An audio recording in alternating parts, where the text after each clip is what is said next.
આગળ ત્રીજી રાશિ મિથુન. નામ અક્ષર છે ક, છ, ઘ. સ્વામી છે બુધ. તો બુદ્ધ પ્રધાન રાશિ છે આ. તો ખાસ આધ્યાત્મિકતા દિન પ્રતિદિન વધવાની પૂરી શક્યતા છે. તમારા વિચારોમાં પણ પરિવર્તન આવે, તમે ધાર્મિકતા તરફ વળો, અને જરૂરી છે જેથી કરીને ખોટું ન થાય, ખોટા કાર્યોમાં ખાસ ભાગ ન લેવો. હવે તમારે ખાસ કરી અને ધાર્મિક વૃત્તિ તરફ વળવું, જેથી કરીને દરેક કાર્યમાં જરૂરથી સફળતા મળે.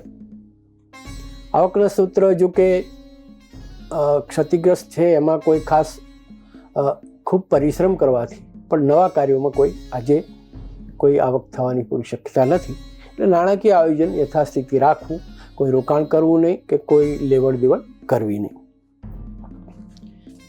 એ તમારા હિતમાં રહેશે.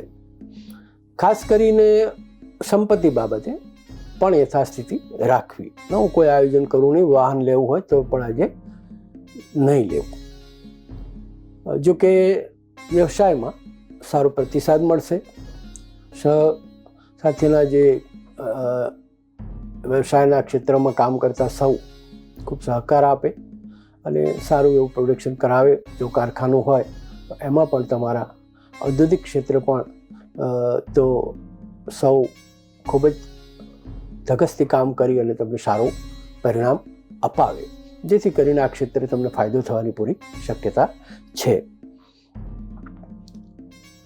આ રાશિના જાતકોએ ખાસ સવારે દુર્ગા ઉપાસના કરવી, દુર્ગા સપ્તસતીના પાઠ કરવા અને દિવસની શરૂઆત કરવી.